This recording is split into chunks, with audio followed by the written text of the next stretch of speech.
여러분 안녕하십니까? 헬로티비 뉴스 강원입니다. 첫 번째 소식입니다. 내년 4월 15일 치러지는 제21대 국회의원 총선거가 이제 8개월 앞으로 다가왔습니다.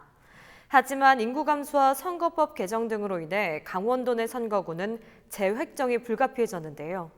헬로티비 뉴스에서는 21대 총선 선거구가 어떻게 결정될지 또 변화하는 지역은 어디인지를 집중 취재했습니다. 먼저 강원도 국회의원 지역구 의석수 문제를 성기석 기자가 보도합니다. 20대 국회 현재 강원도 국회의원 지역구 의석수는 8개입니다. 2016년 총선 당시 인구수 기준에 따라 홍천 횡성 선거구가 없어지면서 한 석이 줄어들었기 때문입니다. 21대 국회의원 총선거가 8개월 앞으로 다가오면서 도내 국회의원 선거구 결정에 관심이 집중되고 있습니다.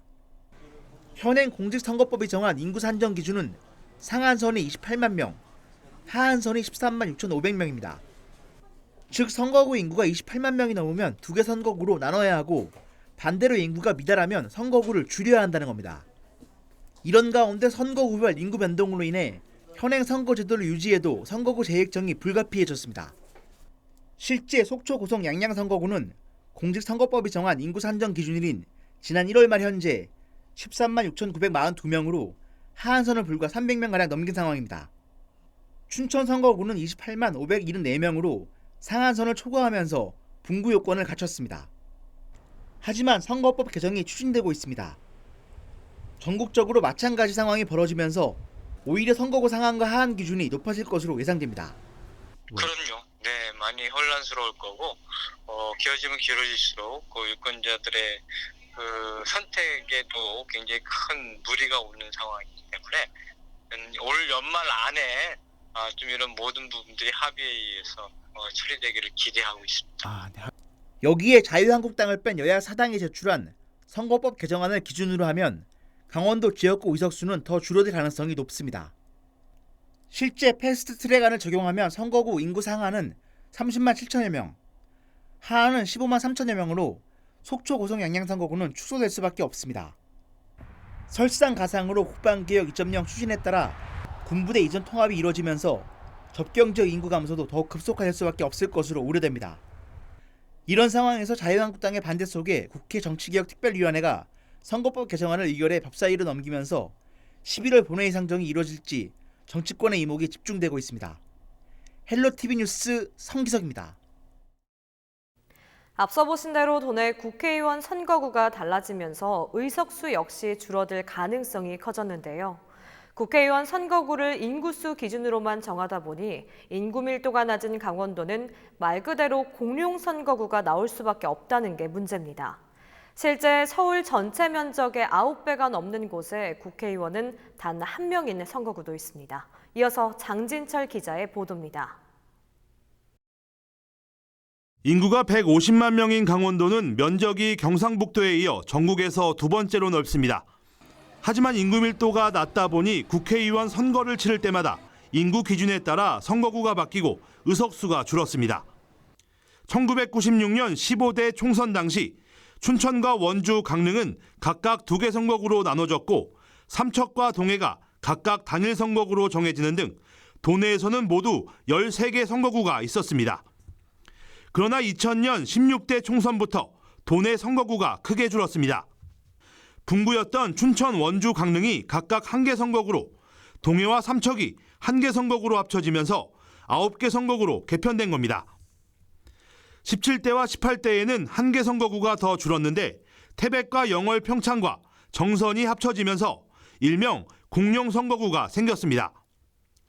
2012년 19대 총선에서는 인구 30만 명을 넘어선 원주가 2개 선거구로 분구돼 다시 9개 선거구로 재편됐지만 다시 2016년 20대 총선에서 홍천 횡성 선거구가 쪼개져 철원, 화천, 양구, 인제와 태백, 영월, 평창, 정선으로 합쳐지면서 8개 선거구가 됐습니다.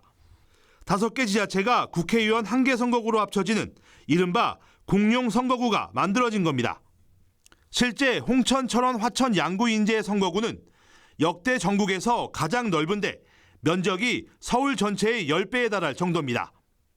지역구 국회의원 1명이 5개 지자체를 대표하다 보니 지역의 목소리가 중앙에 전달되기 어려운 구조라는 지적이 많습니다. 자신들의 정치적인 이해관계를 중앙정부에 반영시킬 수 있는 유일한 통로가 사실은 국회의원인데, 그런 국회의원을 자기 생활권이나 이해관계에서 대표자를 못 갖게 된다 그러면 상당히 민주주의, 풀뿌리 민주주의 정치에서 상당히 위험한 거죠. 인구 규모로 선거구를 획정하다 보니 생활과 문화가 전혀 다른 지역이 하나의 선거구로 묶일 수밖에 없습니다. 실제 영서북부 접경 지역과 중부권인 홍천이 하나의 선거구가 됐고, 횡성은 폐강 지역과 선거구가 합쳐졌습니다. 여기저기 이제 지역이랑 같이 이렇게 하다 보니까 목소리를 내기가 어려운 것 같아요. 그래서 만약에 단일 선거구가 되기가 어렵다면 좀 주변에 있는 인근 지역이라도 이렇게 해서. 내년 총선에서는 선거구 인구 하한선을 맞추기 위해 영동과 영서 지역을 하나로 묶거나 지역 정서와 문화권이 전혀 다른 지역을 합치는 상황이 우려됩니다.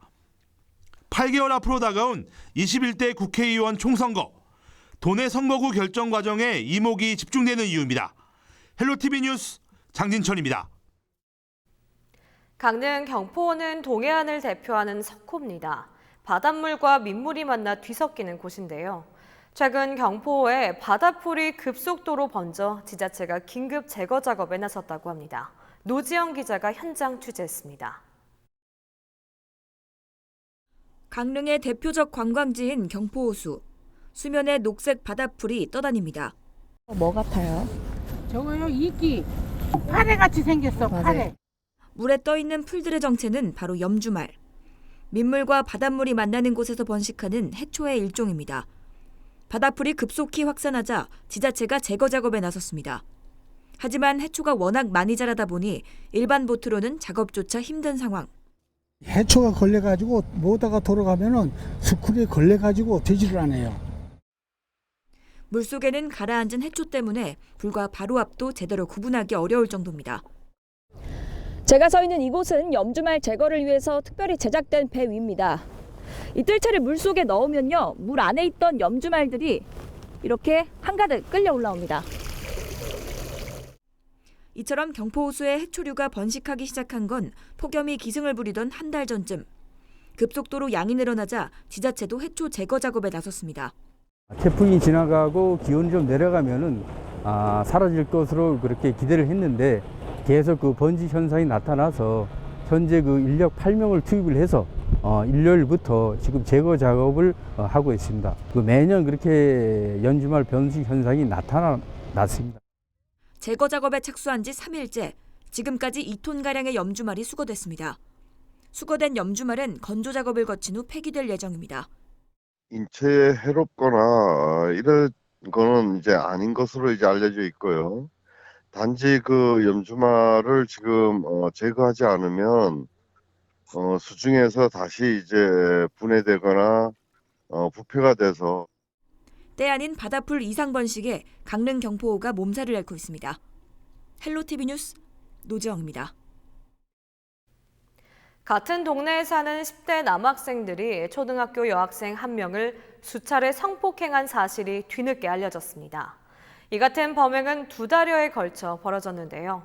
범죄에 노출된 청소년들을 보호하기 위한 대책은 없는 걸까요? 김선화 기자가 취재했습니다.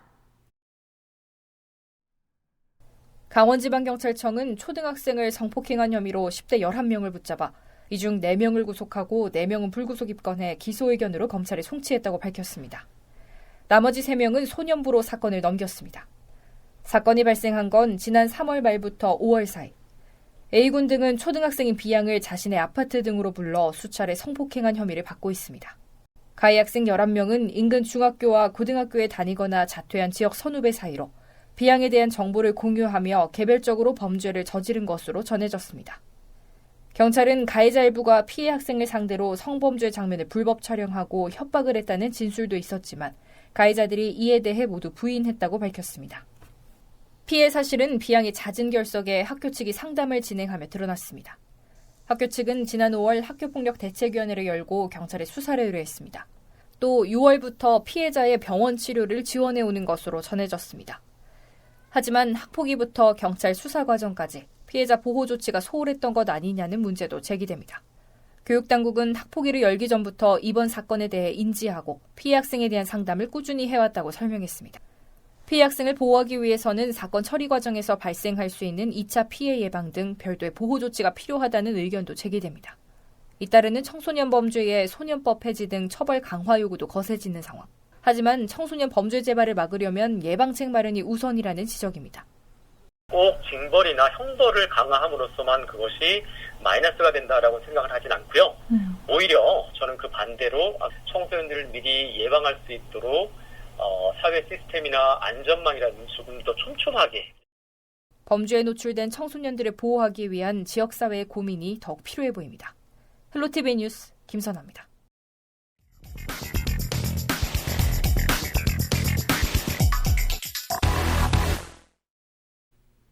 요즘 도내 접경 지역이 심상치 않습니다.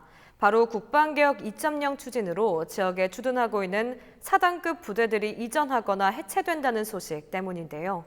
수십 년 동안 군사시설 보호구역으로 묶여 제약을 받아왔는데 갑작스런 군부대 해체로 생존권을 걱정해야 할 처지라고 합니다. 깜깜이시 국방개혁의 지역 소멸 위기로까지 치닫고 있는 접경 지역의 문제를 한재영 기자가 심층 취재했습니다. 군사보호구역이라는 그런 아래서 개발이 많이 제한이 되어 있었거든요. 대가라지 하나 지불 없이 본인들만 국방개혁에 의해서 추진하고 있기 때문에 자기들 마음대로 이렇게 한다 그러면 여기는 사람이 살지 말라는 거나 같아요. 해방지역은 뭐 생존권은 그나마 있지 않겠습니까? 근데 저희는 생존권 자체가 붕괴가 되는 상황이라 여기는 더 심각합니다. 국방부 앞에 몰려온 수백여 명의 사람들. 생업까지 제쳐두고 이른 새벽부터 상경한 양구 지역 주민들입니다. 8월의 폭염이 기세등등한 날씨였지만 주민들은 굴하지 않고 국방개혁 철회와 이사단 해체 반대를 촉구했습니다. 주민들 아닌 여기는 쉽게 바뀌는 것입니다. 더 영향이 커지는 게 아니라 뭐 여기는 그냥 뭐 드는 거죠. 강원도 전방 지역 거의 다 군인들로 먹고 살았죠. 양구군과 비대위는 육군 이사단이 해체되면 양구에 거주하던 군장병과 군인 가족 등 7,000명 이상이 한꺼번에 지역을 빠져나갈 것으로 우려하고 있습니다. 주민 대표들이 삭발까지 하면서 분노와 불안감을 표출하는 이유입니다.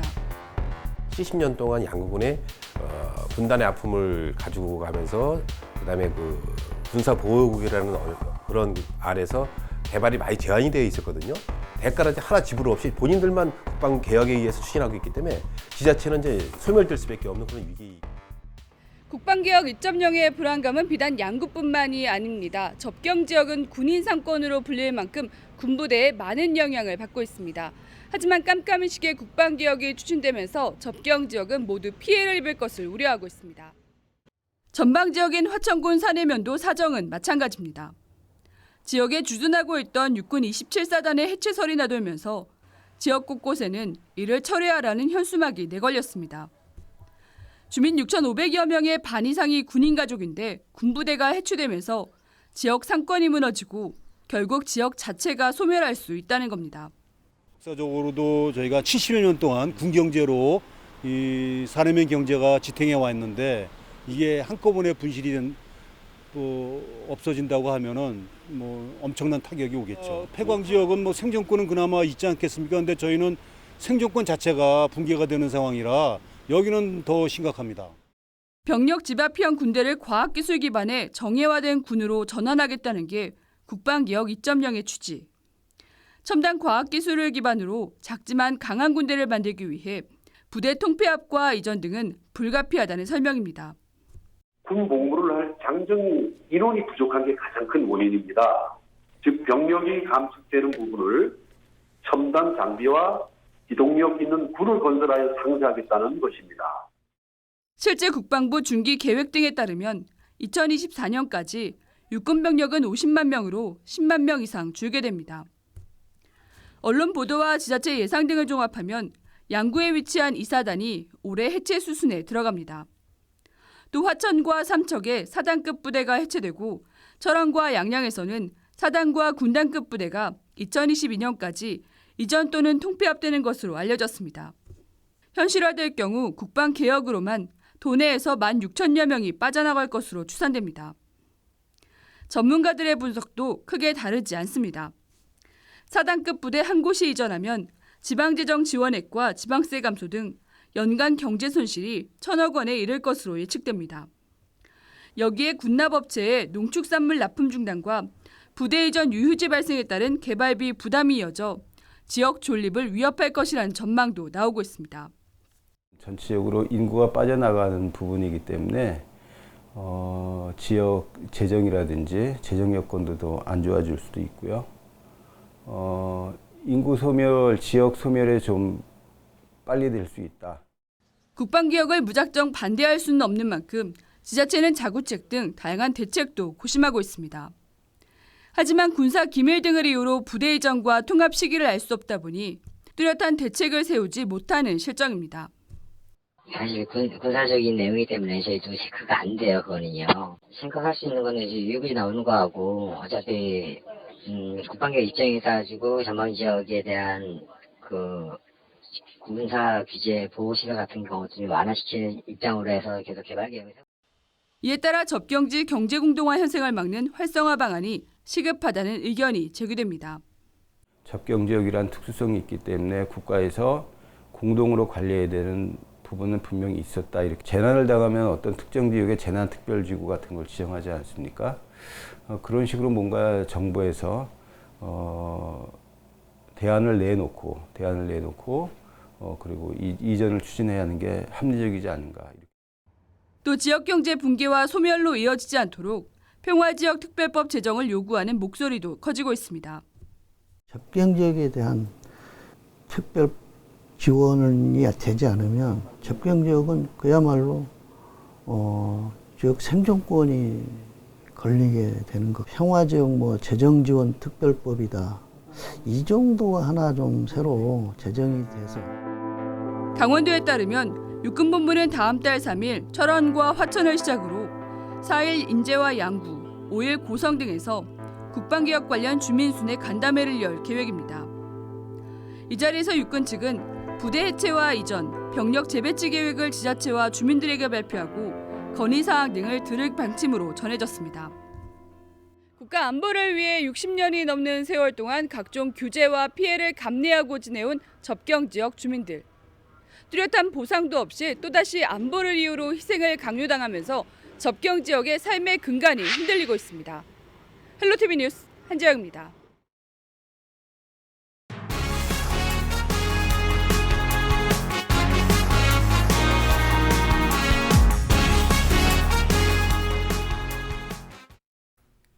원주 혁신도시 상가들의 공실률이 58%에 달하고 있습니다. 사정이 이렇다 보니 상당수의 점포들이 무더기로 경매 시장에 나오고 있는데요. 원주 혁신도시의 상권 활성화 지금 상태로는 기대하기 어려워 보입니다.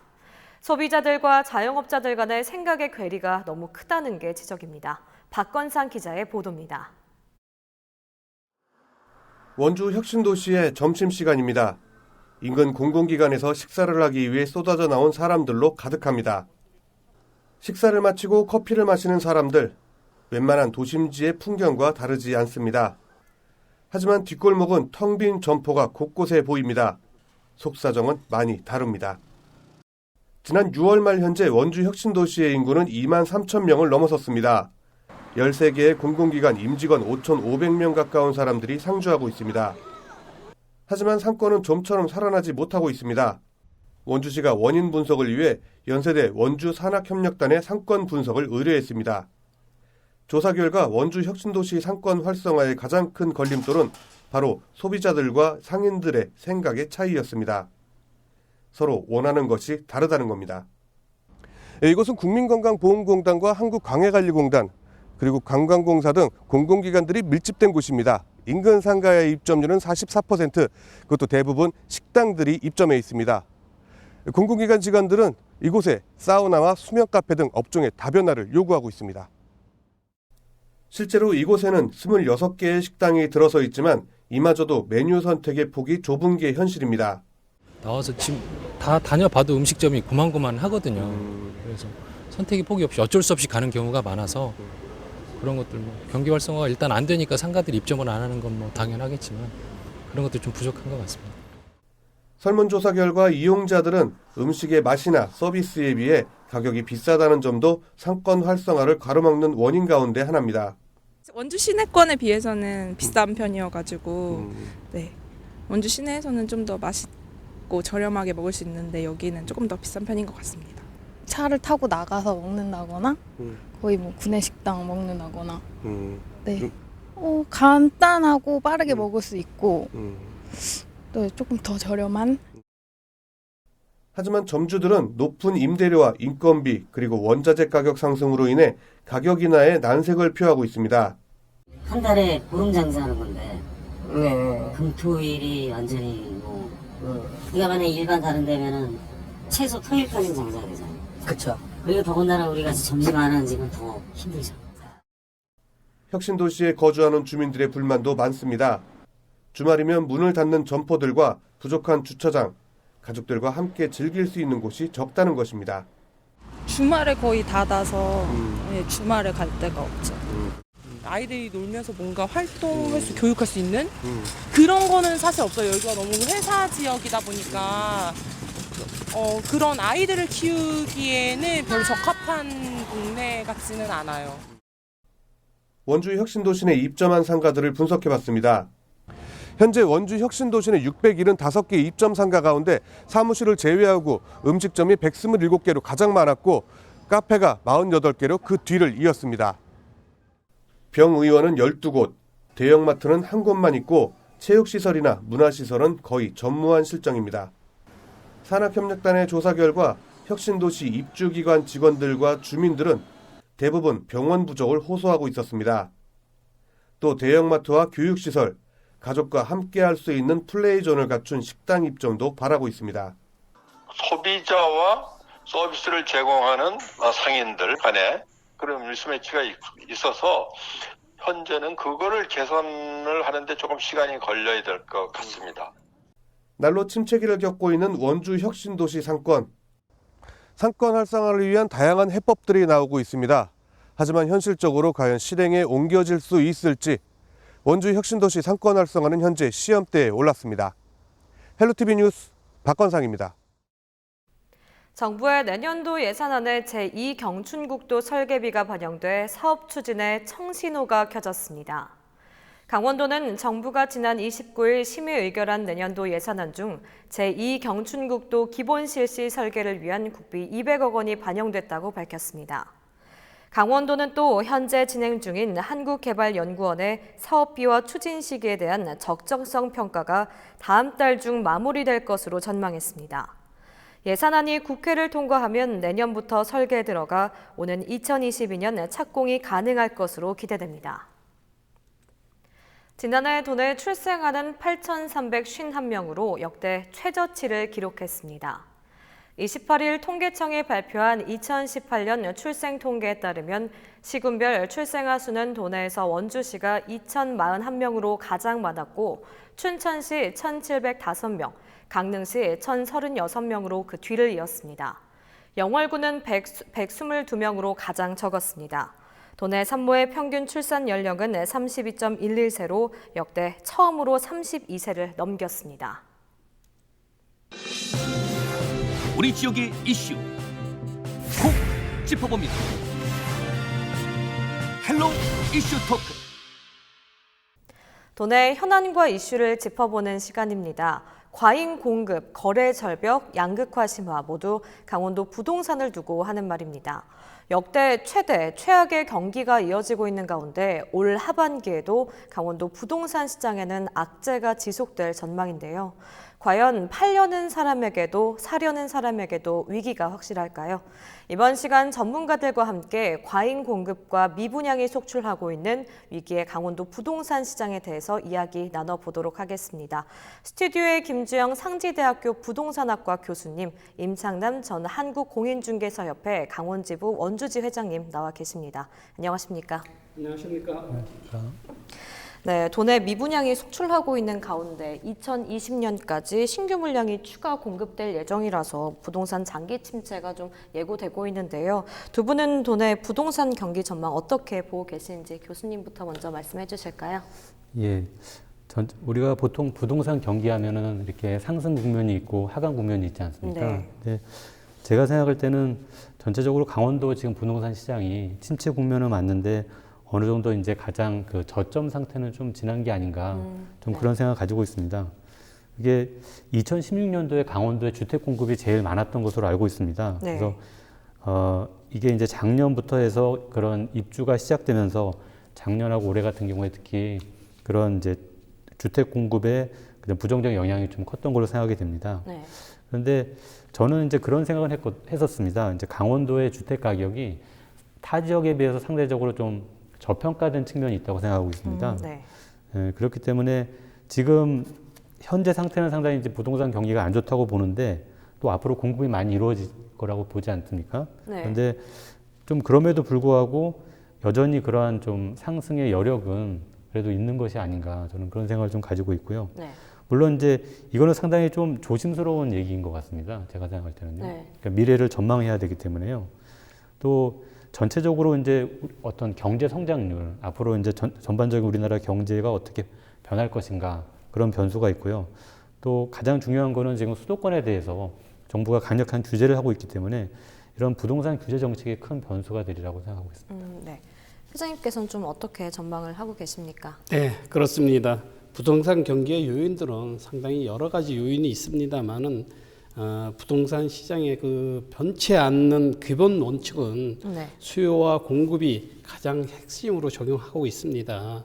요즘처럼 수요보다 공급이 많은 시기에는 특별한 수요를 충족할 만한 뭐 인구 증가 정책이라든가 이런 정책들이 없다면 공급된 물량이 해소되기까지는 부동산 경기는 침체기로 접어들 수밖에 없습니다. 네. 따라서 신규 물량이 추가로 공급되고 이에 따른 수요층이 충족치 못할 경우에는 부동산 경기의 그 상당 기간 어려움이 있을 것으로 예상이 됩니다. 네, 뭐 도내 부동산 시장 침체 좀 원인을 두고 정부의 주거 안정 정책이나 뭐 그러니까 부동산 규제 정책의 수도권 3기 신도시 조성 등을 좀 꼽고 있잖아요. 네네. 두 분은 도내 부동산 악재 원인이 좀 어떤 거에 있다고 좀 생각하시는지 교수님부터 설명을 해주실까요? 예, 저는 이제 기본적으로 우리 원주나 춘천 같은 경우는 이 강원도 주택시장이지 않습니까? 네네. 그런데 사실 수도권 주택시장이 편입이 됐다고 생각하고 있습니다. 그래서 지금 아시는 것처럼 수도권에 대해서 정부가 이제 강력한 규제를 하고 있지 않습니까? 네. 그래서 사실 이 강원도 주택을 구매할 수 있는 사람들의 상당수가 수도권 수요자인데 이분들의 수요가 상당히 이제 위축돼 있다는 것입니다. 그래서 저는 정책적인 요인이 이제 크다고 생각을 하고 있고요. 그리고 사실 뭐 아시겠지만 동계올림픽 개최가 되면서 강원도 쪽에 이제 SOC 투자가 많이 이루어졌습니다. 네. 그러면서 굉장히 사실 강원도에 대해서 주택 가격 상승 심리가 상당히 작용을 했습니다.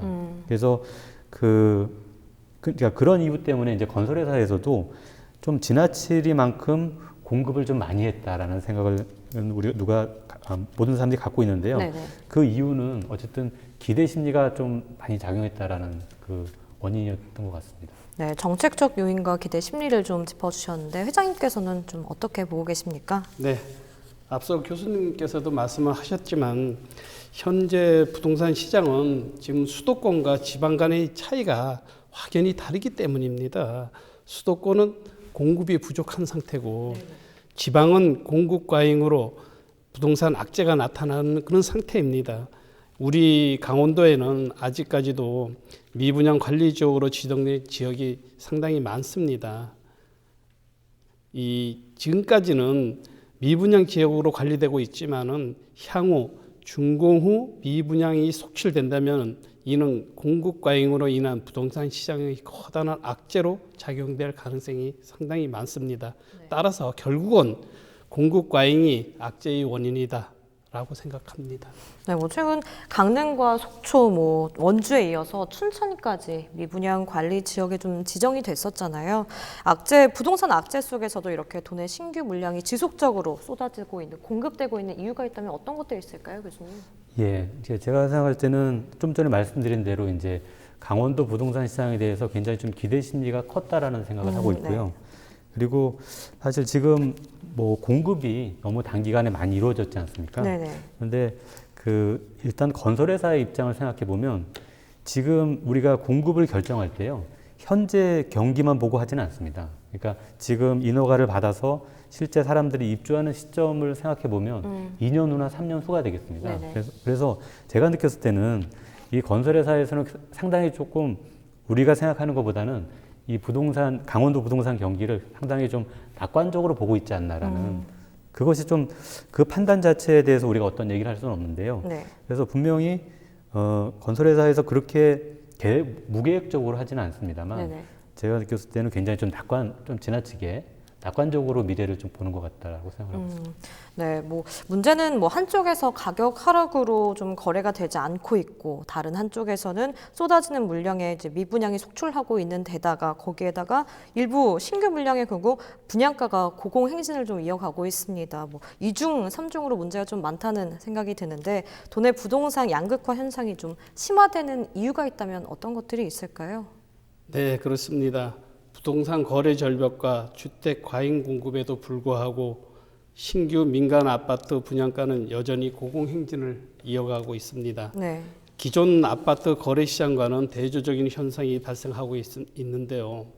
예전에는 같은 행정구역이면은 부동산 시세가 같이 움직이는 경향이 있었지만은 요즘은 개별 입지별로 다르게 나타나고 있습니다. 네. 지역별 양극화 현상이 같은 지역에서도 나타나고 있습니다. 특히 정부가 수도권 집값을 잡기 위해 각종 부동산 규제 정책을 총동원하고 있지만 오히려 수도권에 비해 지방 아파트만 가격 하락 현상이 벌어지는 등 양극화 현상이 심화되고 있는 상태입니다. 따라서 그 피해가 고스란히 우리 강원도 부동산 시장에 더 큰 작용을 하여 지금 지방 양극화 현상이 두드러지게 나타나고 있는 것 같습니다. 네, 회장님께서 양극화 현상의 심한 이유를 좀 짚어주셨는데 이런 상황이 좀 지속될 경우에 우려되는 점들이 있다면 어떤 것들이 있을까요, 교수님? 예, 지금처럼 어떤 부동산 시장의 장기적인 침체가 계속됐을 경우에 이제 제가 생각할 때 지역 경제에 좀 부정적인 영향이 있을 수가 있습니다. 근데 우선은 사실 지역 경제 말씀을 드리기에 앞서서 지금처럼 이렇게 수요에 비해서 공급이 과다하지 않습니까? 네네. 그러면 주택 가격이 많이 하락하게 되고 또 이제 거래가 이루어지지 않게 되는데요.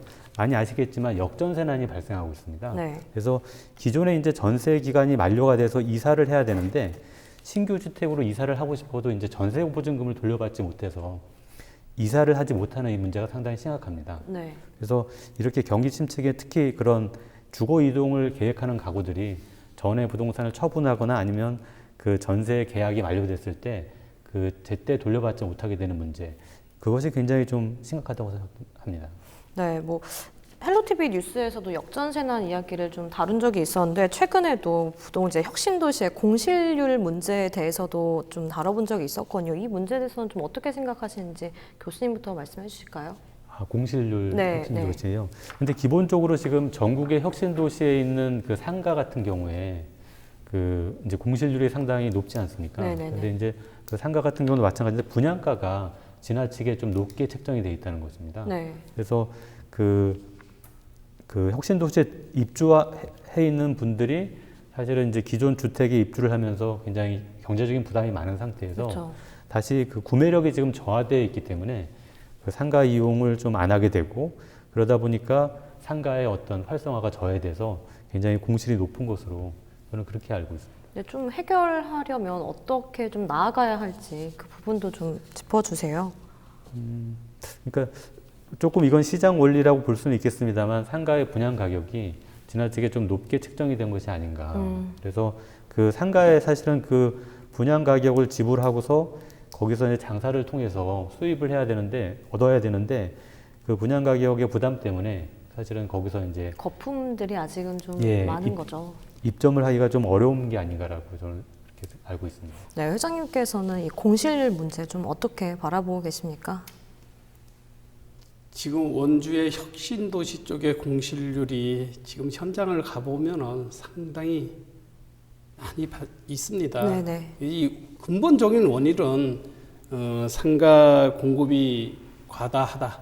또한 그리고 가격 자체가 상당히 높게 책정이 돼 있다. 그러니까 처음서부터 분양 당시부터 이 상가 건물이 아마 거품이 좀 있지 않았나 이렇게 저희들은 생각합니다. 네. 그래서 높게 분양이 되다 보니까 임대료가 높고 그러다 보니까 수요를 찾기가 힘듭니다. 그래서 아직까지도 그 건물이 준공되고 난 이후 3, 4년이 지나서 아직 세입자를 못 찾고 있는 그런 형태이기 때문에 이 원인은 무엇보다 혁신도시의 정주 여건도 아직 미비하지만은 높은 임대료에 있다고 볼 수 있습니다.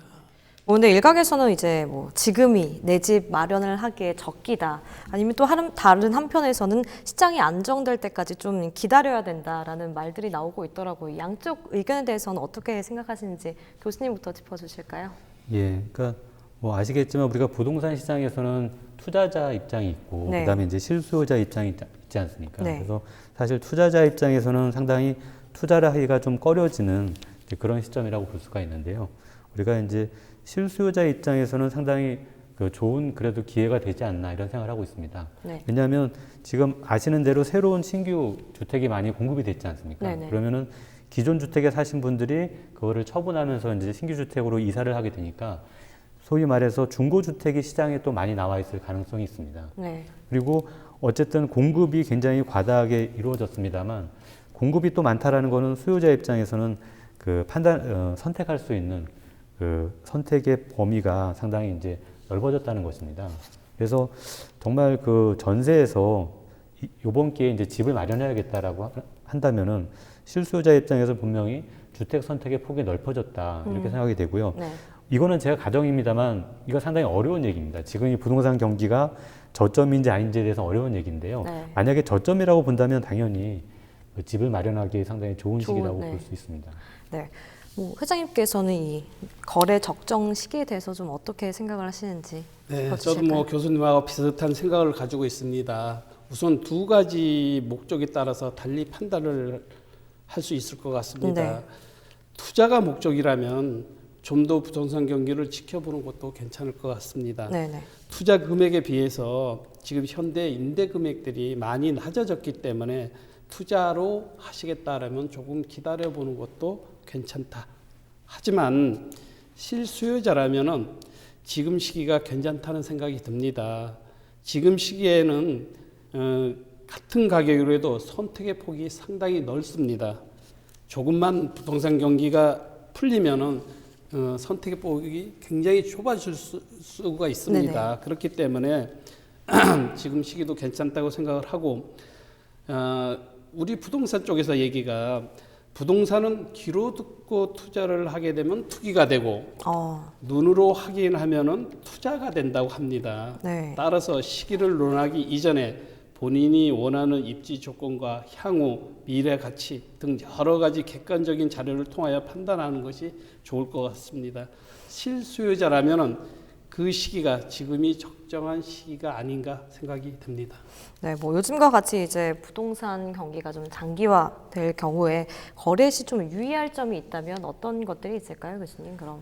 예, 제가 최근에 이 주제로 좀 생각을 해봤는데요. 네네. 사실 개인적으로 봤을 때는 굉장히 우리가 부동산 투자나 실수요자 입장에서 위험 관리가 필요하다고 생각이 됩니다. 네. 잘 아시겠지만 우리가 주택을 매입하는 경우에 대부분 대출을 통해서 하지 않습니까? 네네. 그래서 어느 정도의 대출을 통해서 주택을 매입하는 전략이 이제 유효합니다만 제가 생각할 때는 이렇게 경기가 침체일 때는 이 대출의 비중을 평소보다는 낮추는 것이 맞다라고 생각이 됩니다. 대출의 비중을 낮추는. 예. 왜냐하면 이렇게 레버리지 효과를 통해서 이제 어떤 주택을 투자하거나 매입하는 경우에 그 전략 자체가 주택 가격이 상승한다는 그런 전제를 가지고 있습니다. 그런데 이런 침체기에는 가격 상승폭이 또 제한적일 수 있기 때문에 그런 레버리지 효과 자체가 좀 제한적일 수 있다는 것입니다. 그리고 또 제가 느끼는 거는 우리가 이제 경기 침체기에 주택을 매각하는 경우에는 이게 사실은 급해서 예를 들어서 이제 매각을 해야 되는데 잘 팔리지가 않을 수 있다는 것입니다. 이제 구매력이 약화돼 있고 구매자가 지금 없는 상태에서 자기가 생각한 것보다 굉장히 시간이 많이 걸린다는 것입니다.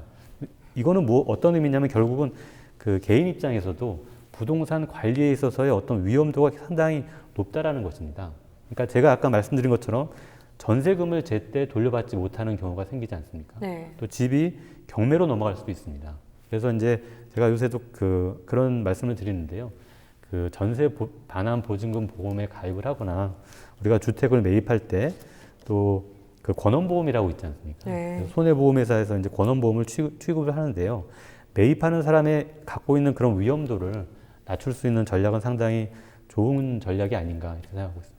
네, 유의할 점에 대해서 좀 교수님이 짚어주셨는데 앞서 이제 두 분이 말씀하신 것처럼 뭐 지금과 같은 부동산 경기 침체는 그래도 장기화되지 않을까라는 조심스럽게 예측을 해주셨습니다. 그렇다면 도내 부동산 시장이 이제 안정화를 위해서 강원도 차원에서 좀 노력해야 될 부분이 어떤 것들이 있는지 회장님부터 말씀해 주실까요? 네, 조금 전에도 얘기했듯이 부동산 시장은 수요와 공급이 문제로 대두가 되고 있습니다. 네. 따라서 정부나 지자체에서는 신규 물량이 추가로 공급 시 연착륙이 될 수 있도록 속도를 조절할 필요가 있습니다. 네. 특히 미분양 관리 지역을 좀 더 세밀히 살펴보고 탁상 공론이 되지 않는 현실적인 대책이 요구되는 시점이라고 할 수 있겠습니다. 네, 그럼 끝으로 이제 마지막 도민 여러분께 조언 정도 좋은 말씀을 해주실 게 있다면 어떤 것들인지 교수님부터 해주실까요? 예. 아까 그 지회장님께서도 좋은 말씀을 주셨는데요. 저도 비슷한 생각인데 네. 향후 부동산 시장 자체가 어떤 주택의 유형이나 또 입지라든가 브랜드에 따라서 그런 이제 가격 상승이라든가 분양률 자체의 차이가 아무래도 더 커질 수 있다는 생각입니다. 네. 그러니까 좀 전에 말씀드린 것처럼 그러한 부동산 시장이라는 것은 소비자 입장에서는 위험도가 좀 더 높아진 시장이다라고 생각을 하고 있습니다. 그래서 그 방금 전에 말씀드린 것처럼 개인적인 차원에서라도 그런 부동산의 매입이나 또 임차 과정에서 위험을 낮출 수 있는 그런 전략들, 또 이제 그 부동산의 그런 뭐 등기부라든가 이런 것들을 조금 더 과거에 비해서는 꼼꼼하게 확인을 하는 그런 노력들이 필요하지 않을까 이런 생각을 하고 있습니다. 네, 개인의 노력을 좀 짚어주셨는데 회장님께서도 좀 말씀해 주실까요? 네, 그렇습니다. 지금은 부동산 경기뿐만 아니라 모든 경기가 침체되어 있고 여러 가지 어려운 건 사실입니다. 특히 소비 심리가 많이 위축된 상황에서 더욱더 어려운 것은 사실입니다. 시기가 어려울수록 불확실성이 많습니다. 이럴 때일수록 특히 부동산을 선택하실 경우에는 필히 전문가의 그 조언을 얻어서 본인의 계획을 잘 세우셔서 거기에 맞는 확실한 선택을 하시길 부탁드리겠습니다. 네, 이번 시간 전문가들과 함께 과잉 공급과 미분양이 속출하고 있는 위기의 강원도 부동산 시장에 대해서 이야기 나눠봤습니다. 지금까지 김주영 상지대학교 부동산학과 교수님, 임창남 전 한국공인중개사협회 강원지부 원주지 회장님과 이야기 나눠봤습니다. 오늘 시간 내주셔서 고맙습니다. 감사합니다.